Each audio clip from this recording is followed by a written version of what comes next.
तो मन भगवान में लगने लगे, उसी का नाम योग है, जो संयोग और वियोग से दोनों से रहित है। उसके पीछे न संयोग वियोग सबसे रहित भगवान के मिलन का नाम योग है।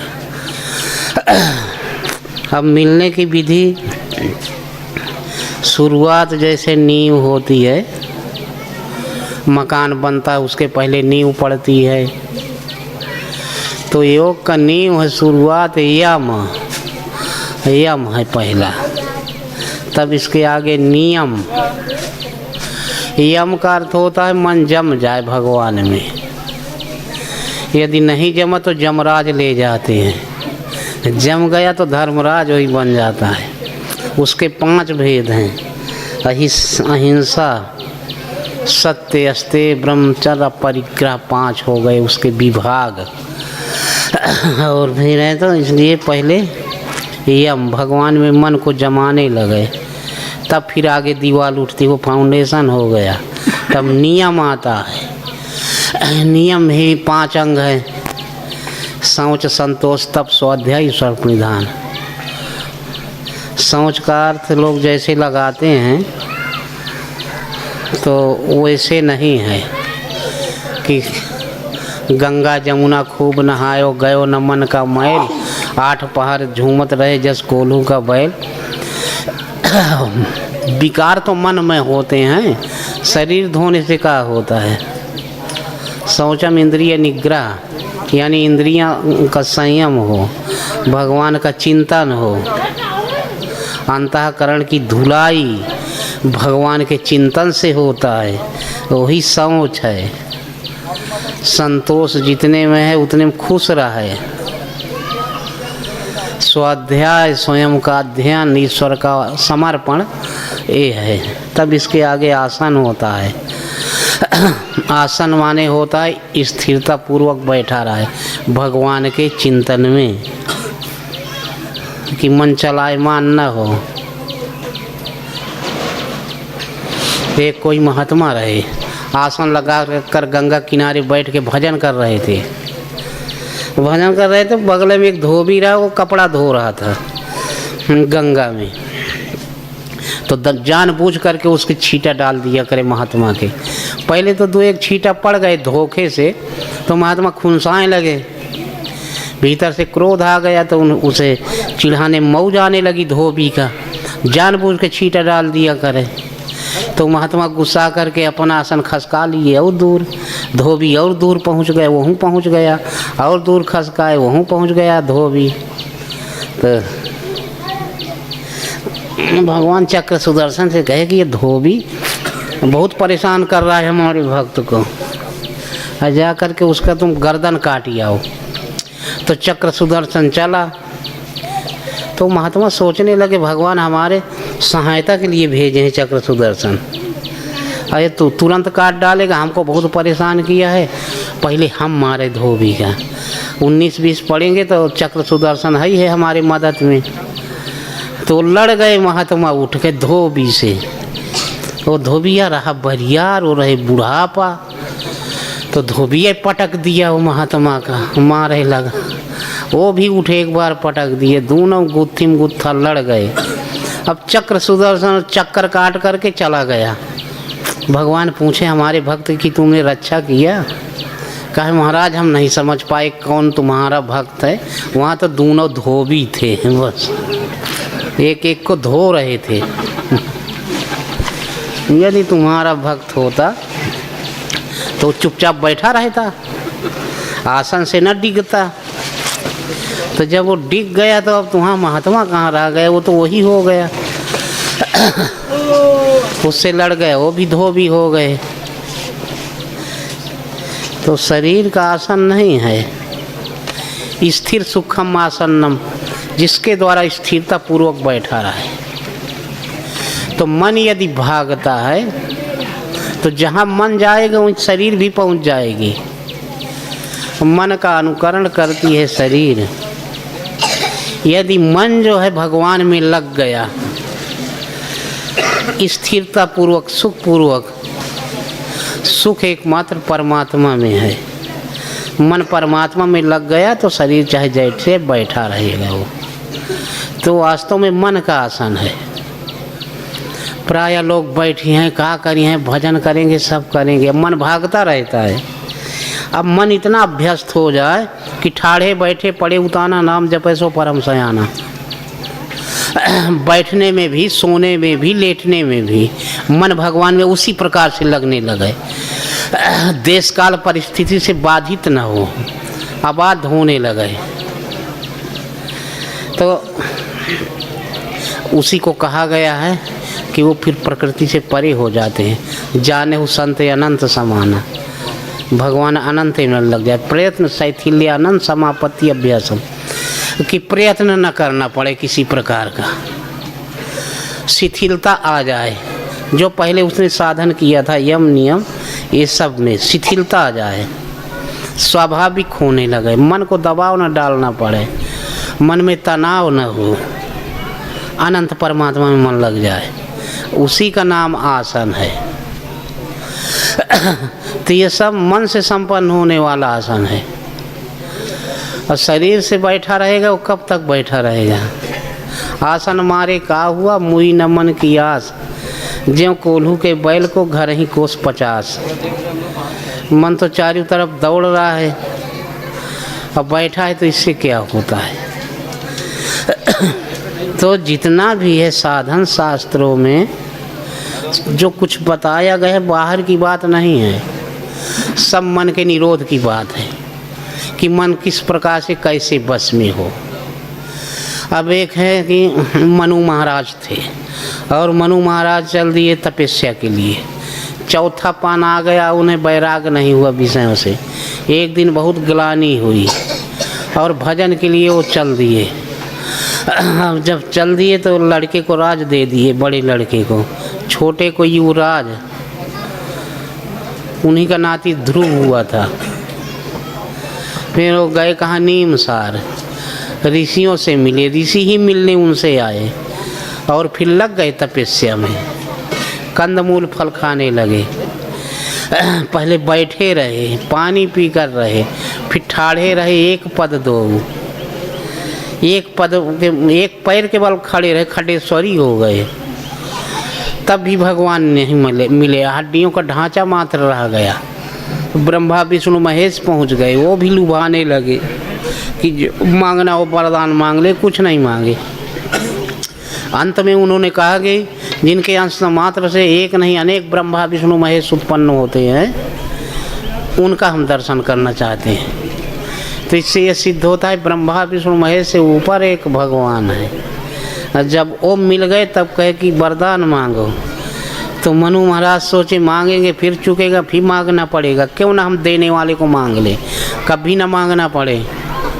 कहे महाराज चाहो तुम्हें समान सुत कि आप जैसे लड़का हो। कहे हमारे जैसे कैसे? भगवान बोले लड़का होगा, हम ही तुम्हारे लड़के होंगे। बताते हैं दशरथ भाई, फिर उनके वो लड़का हो गए। तो ये सारी कहानी जो है बाहर की नहीं है, ये मन ही मनु है और मन ही संसार की रचना करता है, सृष्टि की। मेरा तेरा का दुनिया भरेगा। 5 तत्व, 25 प्रकृति, 10 इंद्री, ये 40 का समूह है पिंड। इसी को मन कहा गया है। यही है 40 शेर का मन, 40 किलो का। तो ये मन ही मनु है। मन कभी बुढ़ा नहीं होता। बुढ़ा ये कब होगा कि जब भगवान के प्रति इसे कुछ ग्लानि होने लगे कि भगवान भी कुछ होते हैं, वास्तविक शांति भगवान में है। तो समझो कब कि अब इसके समझ आ गई मन के, अब ये सयान हो गया, अब वो बुढ़ा हो गया। थोड़ा भी शुभेच्छा जिसे कहा गया है, ज्ञान किसी प्रकार या योग की 7-8 जो भूमिका है, तो पहली सीढ़ी शुभेच्छा है। शुभ के प्रतीक्षा का जागृत हो जाना, मन वहीं से बुढ़ा होगा। उत्तरोत्तर जाते जाते एंड में यम नियम आसन प्राणायाम प्रत्याहार धारणा ध्यान समाधि में समाप्त हो जाता है। बुद्धि जो है समत्व में स्थित हो जाती थी। ये मन ही मनु है। हाँ, कोई भी जब ग्लानि से भर जाता है कि शांति वास्तव में कहाँ है, भगवान कैसे मिलेंगे, तो चल देता है। चलना कहाँ है, तो यही है बिना पैर का पंथ, भगवत पथ में चल देता है, भगवान के राह में। तो ये प्रेम के साथ केवल व्रत में लगना है। व्रत बस यही हैं जो यम, और ये सार्वभौम सब जगह होने लगे अबाध्य रूप से, बाधित ना हो, वही महाव्रत हो जाते हैं। महावीर स्वामी इसको अहिंसा, सत्य, अस्तेय, ब्रह्मचर्य, परिग्रह, इनको महाव्रत कहा गया है। तो बस यही है, प्रेम के साथ इसी व्रत में लगना है, यही है प्रिय व्रत, उत्तम पद। लक्ष्य केवल हमारा उत्तम पद हो, ध्रुव पद जिसे कहा गया है, लक्ष्य ही लड़का है कब कि इधर से मन माया मोह छोड़ करके केवल दो ही रह जाए, बस नाम और रूप। रूप में इसी को कहा गया है कि हमें सेवा करना है, भजन करना है, चाहिए यूँ समझ लें कि यही व्रत करना है, और लक्ष्य पर ही दृष्टि होनी चाहिए। सब जगह से सिमट करके मन बस दो रह गया, और दो में जब साधक लग जाएगा प्रेम के साथ, उत्तम व्रत में जो उत्तान पद है, उत्तम सबसे पद है, उत्तम परम पद लक्ष्य, वही ध्रुव पद है। तो कहीं आना जाना नहीं है, बस मन से ही आना जाना है। पहुँचे जाई धेनुमति तीरा, हर्ष नहायो निर्मल नीरा। धेनु कहते हैं गाय का, अब गाय माने गोमती जिसे कहा गया, गोमती नदी, धेनु मति, गोमती, गो नाम है मन सहित इंद्रियों के समूह को, मन सहित इंद्रियों को बुद्धि के अधीन करके बौद्धिक स्तर से यानी संयमित रखना है, भजन करना है। हर्ष नहायो निर्मल नीरा, कोई भी है संयम के साथ लगेगा भजन में, तब भक्ति होती है। वैसे नहीं है कि मनवा तो चाहूँ दिस फिरे सुमिरन, ये तो ना है। फिर इसके बाद कंदमूल फल खाने लगे कि फल की इच्छा का एकदम से त्याग देना है, मूल सहित फल की इच्छा का त्याग कर भजन करना। पानी पी करके केवल भक्ति समर्पण हो गया, श्वास प्रश्वास का जप करना, यही है हवा पी के भजन करना। फिर रह गया केवल मन का अंतरण हो जाना, द्वादश अक्षर मंत्र जप ही सहित अनुराग कि द्वादश अक्षर का जाप करते थे, यानी द्वादश में लोग अब घटा लेते हैं, ओम नमो भगवते वासुदेवाय।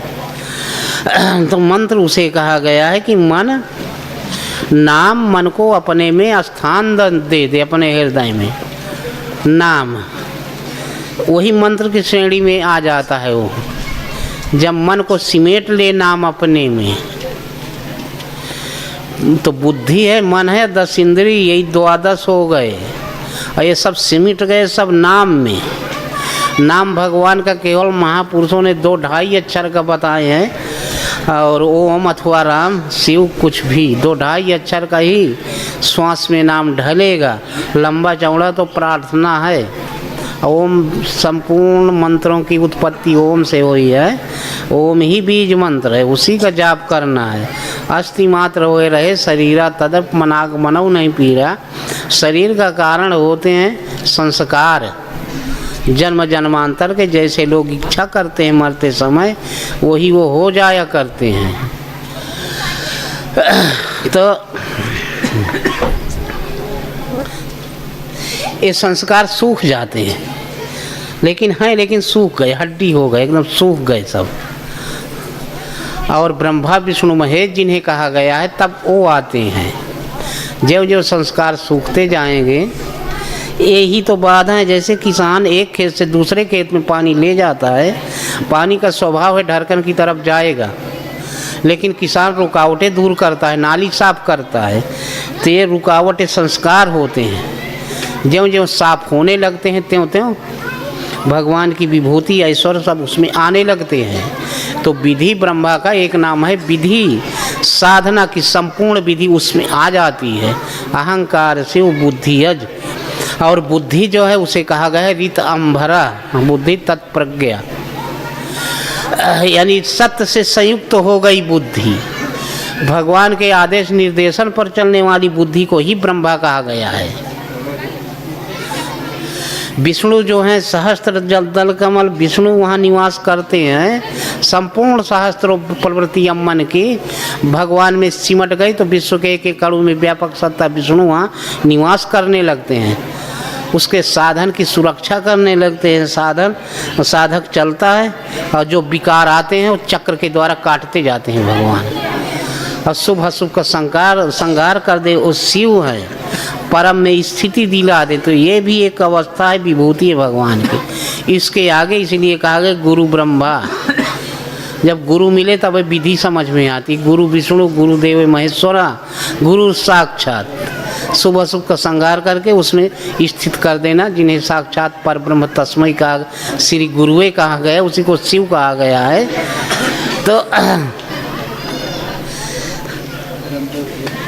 तो जब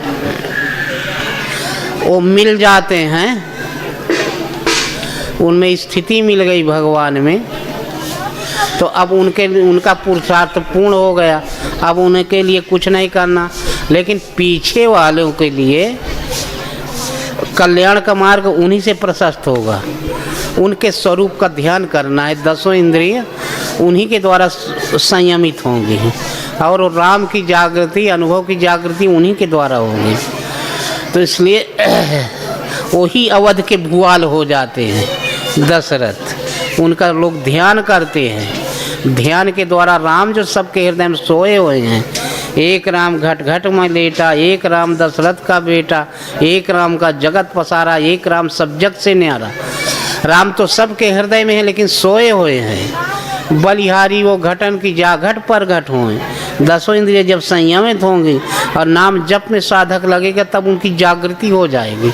इसलिए वो दशरथ के बेटा है।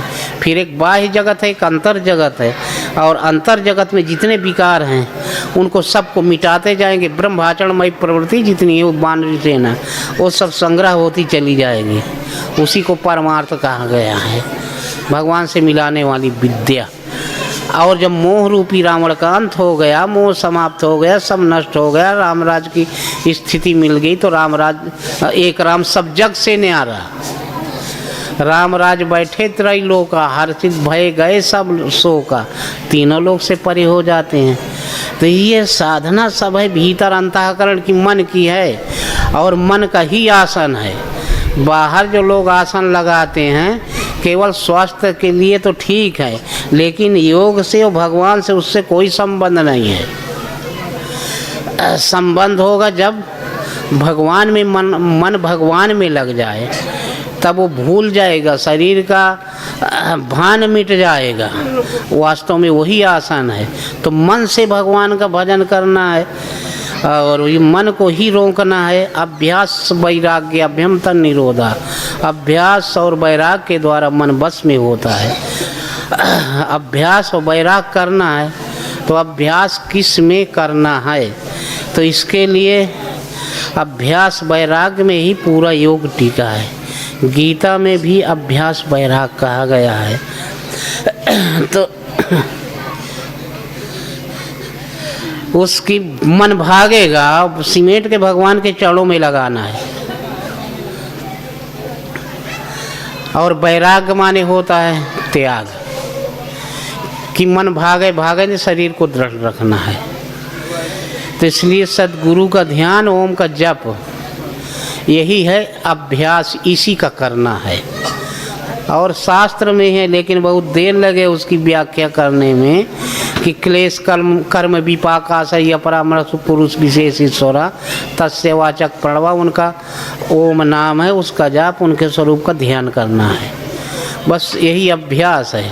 ऐसे करने से जो अंतराय विघ्न है, कुसंस्कार है, जिनके द्वारा मन भागता था, वो धीरे धीरे क्षीण होने लगते हैं और एक दिन सब समाप्त भी हो जाते हैं।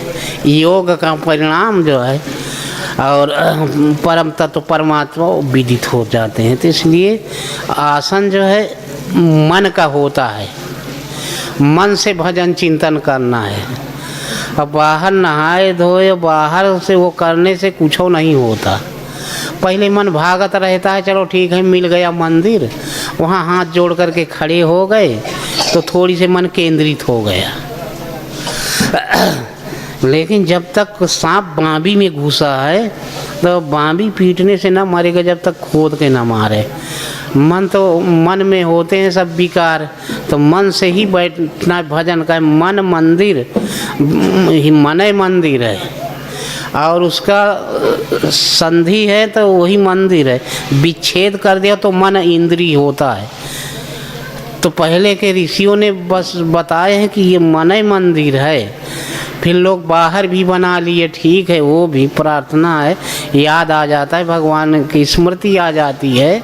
शाम के फुर्सत मिल गई और भजन में वो लग गया, ठीक है। संध्या होती है 3, एक सुबह शाम दोपहर में। तो भगवान के चरणों में मन को लगाने का नाम संध्या है। संधि से संध्या बना है। संधि माने जोड़, मिलन।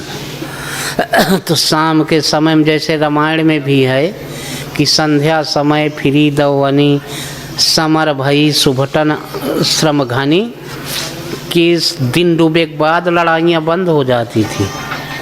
राम रावण का युद्ध, महाभारत का युद्ध, बेईमानी नहीं करते थे वो। जहाँ दिन डूबा तहाँ बस नगाड़ा बज गया, बस अपने अपने यानी चले गए कैंप में सब सेना। तो ये अंतःकरण में हमेशा लड़ाई होती रहती है भीतर, राम की रावण की। कभी भले विचार उठेंगे, कभी बुरे विचार उठेंगे, भयंकर युद्ध होता रहता है। और युद्ध, साधना, योग, भजन सब एक दूसरे के पर्याय हैं कि बुरे विचार उठेंगे, मन भागेगा, फिर से मिट के भगवान के चरणों में लगा हुआ। इसी का नाम अभ्यास है।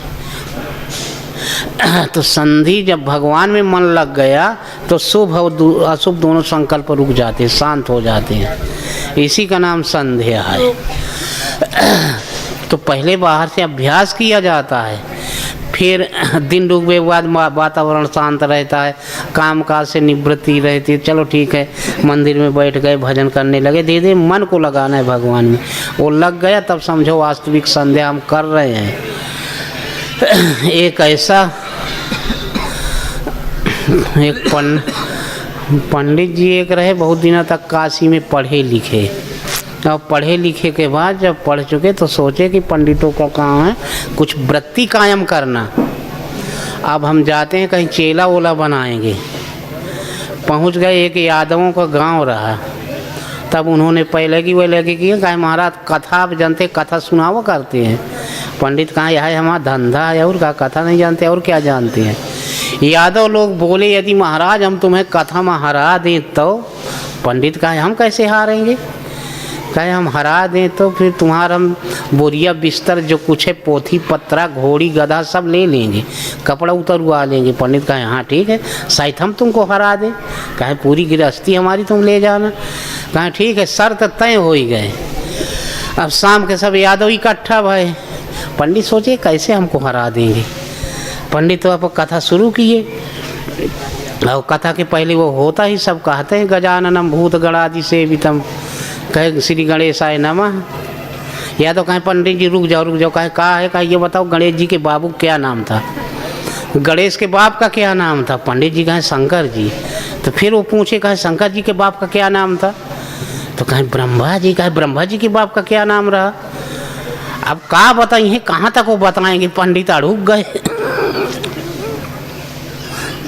सब ले लिए पंडित जी का कपड़ा लत्ता, सब लंगोटे पर विदा किए।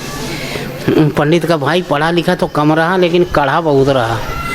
वो गया, देखा, पूछा कहें करे कपड़ा लत्ता, घोड़ी।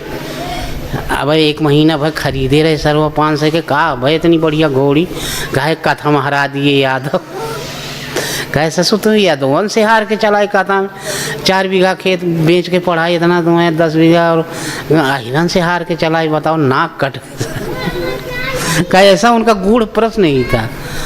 कहे अच्छा हम कल जाएंगे, हम घोड़ी वोड़ी सब लौटा लाएंगे, भैंसों गाय उनका बैल वैल सब छोड़ लाएंगे। और वो भी चल दिए। पढ़े लिखे नहीं रहे ज़्यादा लेकिन समझदार थे। तो एक पीढ़ा गठिया लिए पीले कपड़ा में, बस्ता बना लिए कि पोथी है माने, क्योंकि पढ़े तो थे नहीं। अब पीढ़ा गठिया करके लंबी धोती, चंदन वंदन मजे के लगाए न। चुंडी में गांठ लगा गए, वही घूमने लगे खड़ा हूँ पहन के उसी गांव के आसपास। सब पै लगी कि ये कहे पंडित कथा जानते, कहे हाँ कथा हम जानत है। कहे अच्छा कथा आज हो जाए। कहे ठीक है। वही बात वही शर्त तय हो गई कि हरा दे तो हम तुम्हारा सब ले लेंगे, हम हार जाए तुम सब ले लेना। कहा ठीक है। पंडित जी कहे पहले पंचनामा कराओ, हरा देंगे तो हम सब ले जाएंगे और हरा के छोड़ेंगे तुम लोगन का। तो अगल बगल के जो प्रधान रहे और प्रमुख वगैरह सबको बुलाए और सब लोग आ गए कि आओ पंडित चैलेंज कर रहे हैं कि हम हरा देंगे, आज तक कोई पंडित यहाँ से जीत के गया नहीं। अब पंडित जी जब कथा की शुरुआत की तो पीढ़ा पहले खोले, चौक वौक बना के पूर के फिर पीढ़ा निकाले और पीढ़ा में बैठ गए। हाँ जरिया कहे बोलो शास्त्राजीत महाराज की जय। तो सब चौंक गए कि एक नई कथा शास्त्राजीत महाराज का है। कहे कहो पंडित जी अच्छा ये बताओ शास्त्राजीत महाराज के बाप का क्या नाम था। पंडित कहे सर्वा सोझ है 18 जीत नाम रहा। कहे 18 जीत के कहे रे 19 जीत नाम रहा। कहे 19 जीत के कहे 20 जीत, 20 जीत के 21 जीत चले गए गिनती अब पकड़ लिए पंडित। 67-68 के दरमियान में आगे वो गिनती भूल गए पीछे वाली। 66 जीत के बाप का क्या नाम था 68 जीत, 68 जीत अब भूल 67 जीत भूल गए यादव और 100 तक गिनती कौनो हिरन का नहीं आवत रही। पंडित कहे और पूछे, कहे पंडित हम भूल गए। कहे नहीं पूछो हम बताएंगे। कहे हम तो भूल गए। कहे हार गए कि नहीं। कहे हाँ महाराज तुम्हारी भरे से हारे हैं हम। जो गुजरा पंडित जी सब लेके आ गए। तो यही बात है कि सहस्त्राजीत रहे तो एक बहुत बड़ा वो था कार 1000 हाथ थे उसके। और परशुराम के मऊसा रहा और परशुराम जी उसे मारे थे। तो एक तरफ तो जब तक लोग हैं भजन तो करते हैं सब बात है, लेकिन परीक्षक निरीक्षक के रूप में भगवान नहीं बताते कुछ, तब तक वो सदैव हारा रहता है। तो दान परशु बुद्धि शक्ति प्रचंडा बर विज्ञान कठिन को दंडा और सहस बदन भुज छेदन यारा परशु बिलो की महीप कुमारा। तो जब साधक समर्पण के साथ लग जाता है तो ये मन की सहस्त्रों प्रवृत्तियां का काटने वाले परशुराम होते हैं। अर्थात परावाणी ही परशुराम है कि हम भजन करने लगे भीतर से भगवान बताने लगे और जितने विकार हैं उनको काटने लगे तब वो संध्या पूर्व होती है। तो ये नहीं कि जीवन भर उतने करता रहे और कुछ आगे बढ़े सीढ़ी बाई सीढ़ी। तो इसलिए आसन मन का कहा गया है। मन को हम इधर से लगाएंगे तो उधर को भागेगा, एक साइड से लगाएंगे एक साइड भागेगा। तो जब आसन सिद्ध हो जाता है ततो द्वंद्वन अभिघाता, यानी जो द्वंद्व हैं प्रकृति के ठंडी जाड़ा गर्मी वर्षा मच्छर मक्खी ये उसे न प्रभावित कर पाएंगे। बैठ जाएगा आसन लगा के तो न ठंडी लगी न गर्मी में गर्मी लगेगी। ये है आसन लगा लिया तो फिर उसे केवल भगवान में ही मन लगा रहा है, ये आसन की सिद्धि है। और वो यही आसन तस्मिन सती श्वास प्रश्वास और गति विच्छेद प्राणायाम, श्वास और प्रश्वास दोनों के गति के रुक जाने का नाम प्राणायाम है। तो जो श्वास लिया जाता है वायुमंडल से बाहर के संकल्प आते हैं और कोई भी श्वास लेता है तो भीतर के संकल्प उठा करते हैं श्वास के सहारे से। तो यह शुभ और अशुभ दोनों संकल्प शांत हो जाएं, प्राणों का आयाम विश्राम हो जाए, इसे कहा जाता है प्राणायाम। तो श्वास एकदम हल्की हो जाएगी, न लेने के बराबर हो जाएगी। फिर उसके 3 भेद हैं, एक तो बाह्य आभ्यंतर,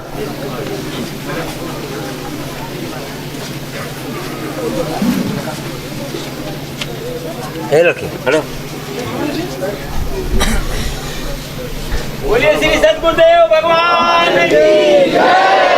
हर हर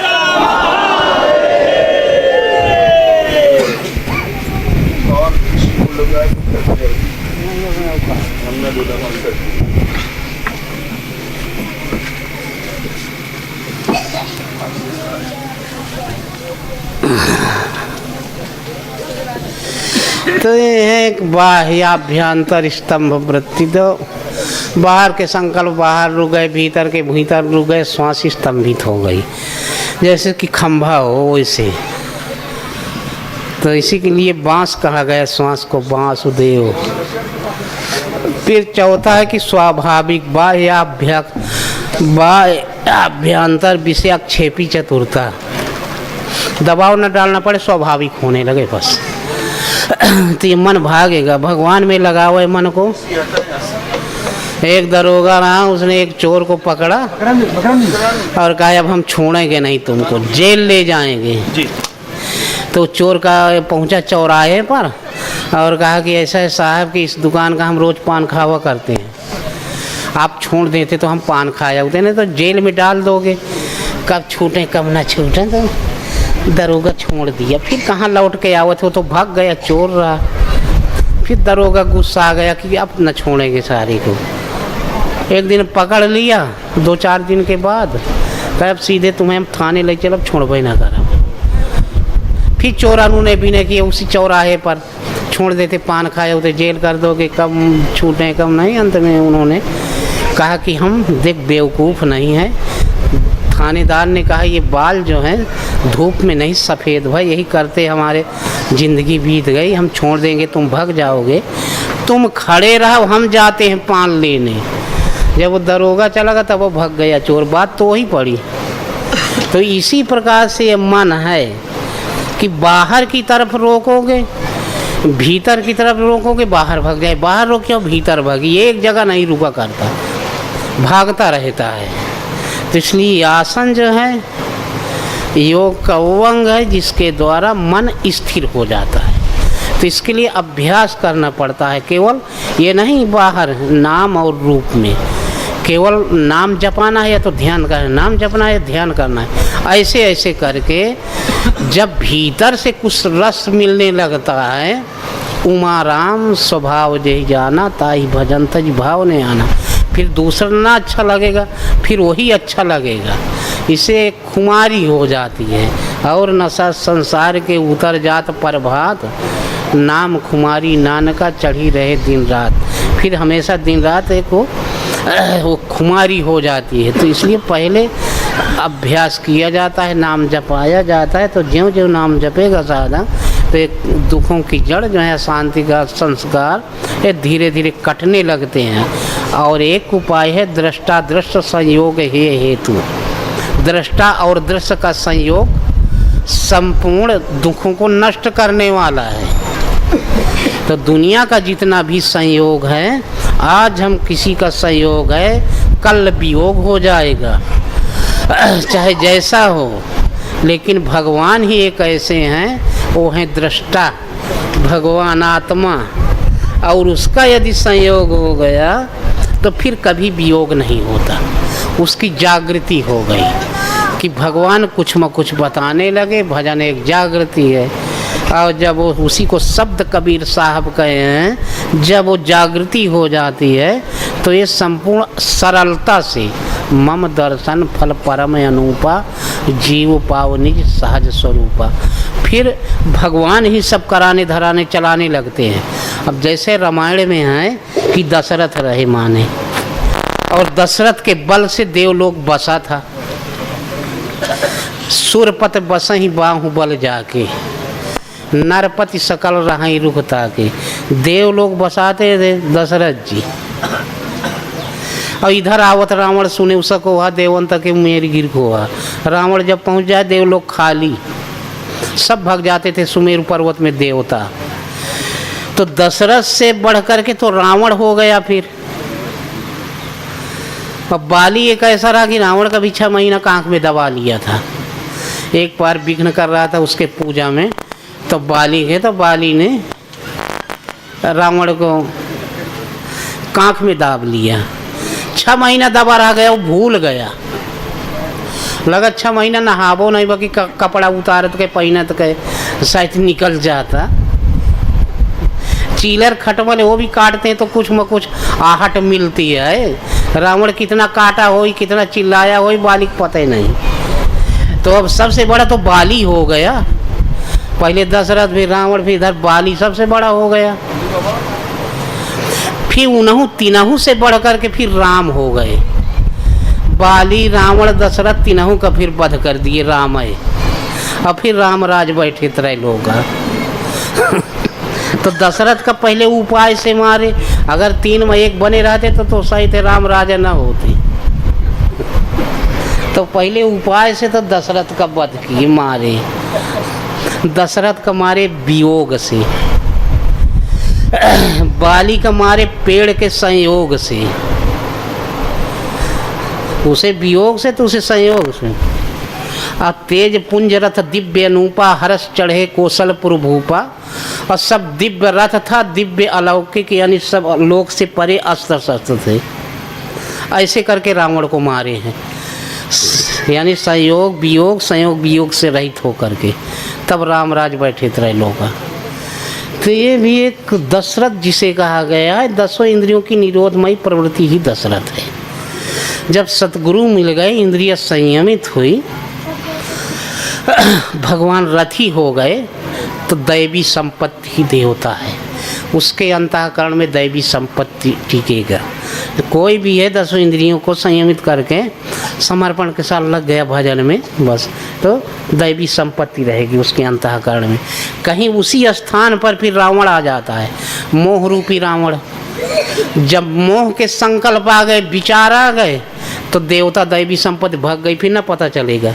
छिप गए सुमेरु पर्वत, जहाँ शुभ का मेला है, वो प्रसुप्त हो गए बस। और वहाँ पर केवल राक्षस हो गए। इसी प्रकार से बाली भी सजाती है, इंद्र का लड़का था। और पहले इंद्र के लड़का अर्जुन थे, तो राम इंद्र के लड़का का साथ दिए, रथ चलाए। और सूर्य पुत्र यानी वहाँ अर्जुन थे। पहले तो वो सुग्रीव रहा, सूर्य पुत्र था, तो राम सूर्य पुत्र के साथ हो गए, सुग्रीव के साथ इंद्र पुत्र का वध कर दिए। फिर इधर वो अर्जुन रहा इंद्र पुत्र, तो भगवान सारथी बन गए। कर्ण सूर्य पुत्र था, तो वो का धोखा से मरवा दिए। और उससे पहले धोखा से मरवाए, तो ऐसे उलट फेर है इसमें। तो जो इंद्र का लड़का था, इंद्र कहते हैं 10 इंद्रियों में स्वामी भाव का आ जाना। अरध सिंहासन आसन दे, दशरथ और इंद्र बराबर का दर्जा था कि 10 इंद्रियों में संयमित हो जाए, स्वामी भाव आ जाए। ऐसा विजेता मन जो है, इंद्रियों पर विजेती मन जो है, कि जब चाहे भगवान में लगा दे, मन लग जाए, वो इंद्र है। तो ये उसी का लड़का है। तो बौद्धिक स्तर से जब तक साधक भजन करता है, भगवान बताते, लेकिन हमेशा नहीं, जो अपन बुद्धि कुछ में कुछ लगाता रहता है, अपन बल, बुद्धि वाला बल, तब तक भगवान में सूरत नहीं लगा करती, वो भागती रहती है। मतंग आश्रम में थी कि मन जब शुभ अशुभ संकल्प रुक गए, प्राणायाम हो गया, तो वहाँ पर बुद्धि का अस्तित्व ही नहीं रह जाता, बुद्धि के बल का। तो उसके लिए चिंतन है, और भगवान के यानी ब्रह्म के चिंतन में साधक जब लग गया, तो सूरत ही सुग्रीव है। सूरत यानी अनुभव से संयुक्त हो जाती है, साधक समर्पित हो जाता है। वहाँ भगवान कह देते हैं, सखा सोच त्यागो बल मोरे, सब गीत घटब गा भगवान कराने लगते हैं, रथी हो जाते हैं। और फिर ये जो है मोह रूपी रावण, इसमें भी जब एकत्व स्थिति आ गई परमात्मा, तो द्वैत समाप्त हो गए, अद्वैत स्थिति आ गई। लेकिन ये अस्त्र शस्त्र जो है सब अलौकिक होना चाहिए। वो बताए कि महाराज आपके पास न रथ है, न सारथी, न घोड़ा, कैसे जीतोगे? राम कहे, जय जय हो सो चंदन आना, सौरज धीरज तेहिरा चाका, सत्यशील ध्वजा पताका, बल विवेक दम परहित घोरे, क्षमा कृपा समता रज जोरे, ईश भजन सारथी सुजाना, विरति चर्म संतोष कृपाणा, वैराग्य ही तल ढाल है, विरति चर्म, ऐसे सबके सब आध्यात्मिक है। तब जाके मोह का अंत होता है। तो इसलिए जितना कुछ किया जाता है सब मन से होने वाला है और बाहर से नहीं। इसीलिए कहा गया गुरुमुख, जब गुरु सदगुरु मिल जाते हैं, प्रति अंतर्मुख हो जाती हैं। मन ही मंदिर है, मन में ही भजन करना है।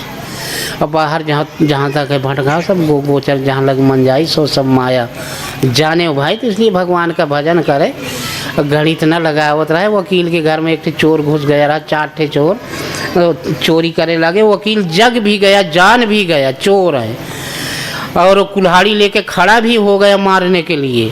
फिर वो धारा देखने लगे, मार देंगे गर्दन में 3 से 2 का केस लगेगा, हाथ में मारेंगे 4 से 3 का, धोखा का। रात भर धाराएं गिनत रह गए और 4 खेप में अटैची फटाई सब चोर उठा ले घर में दे दिए। तो ये 4 चोर घट भीतर रहते। हमेशा कानून जब देखते रहेंगे तो ये बस सब लूटत घसोटत रहते, केवल इनको मारना है बस। ये गाड़ी तो इसमें नहीं लगता। बोलो गुरुदेव भगवान की जय।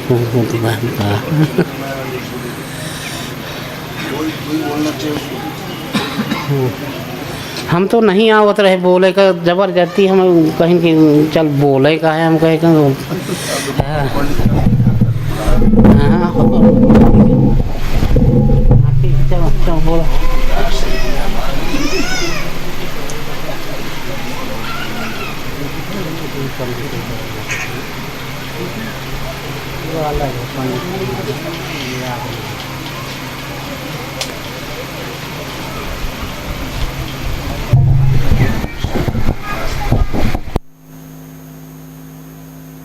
चलो पंडित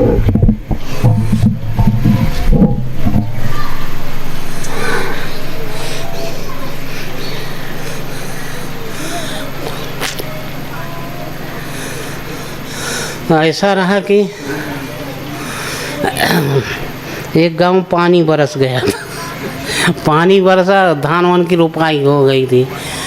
अब गांव वाले कहें चलो कुछ पुण्य धर्म किया जाए, या कहें का करें, कहें चलो भागवत हो जाए। तो कहें अच्छा ठीक है। तो चंदा वंदा के गांव भर के सब सामूहिक मिल करके भागवत का आयोजन कर दिए। एक पंडित जी थे बहुत माने जाने, उनका नाम था मुरलीधर।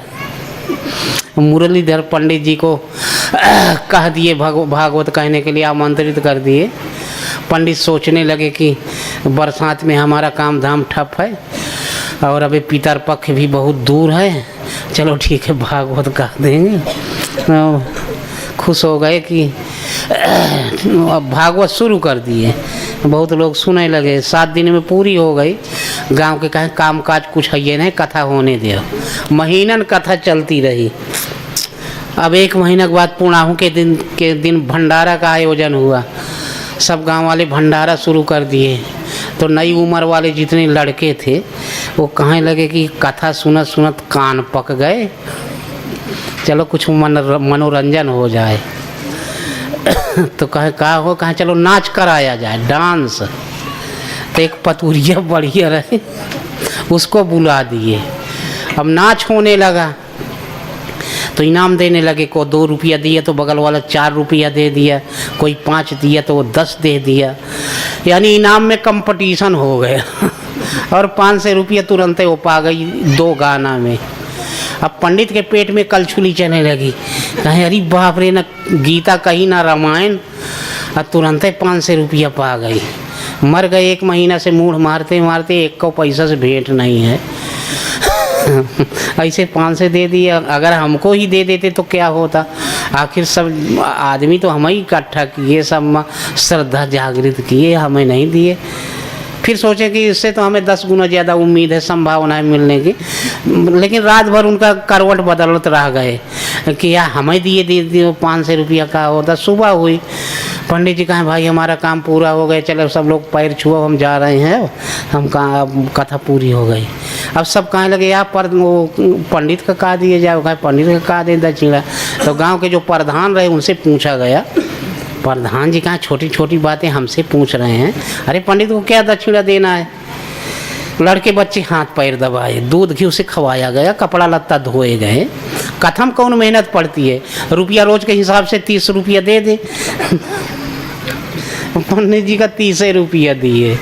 तब पंडित जी गुस्सा करके कहे कि फूटी आँख जहान की काह करें जगदीश, चंपकली को 500 मुरलीधर पर 30।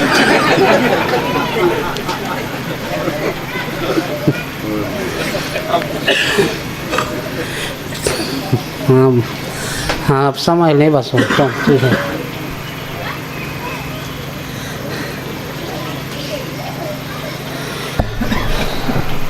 हाँ ठीक है, चलो चाहेंगे हाँ।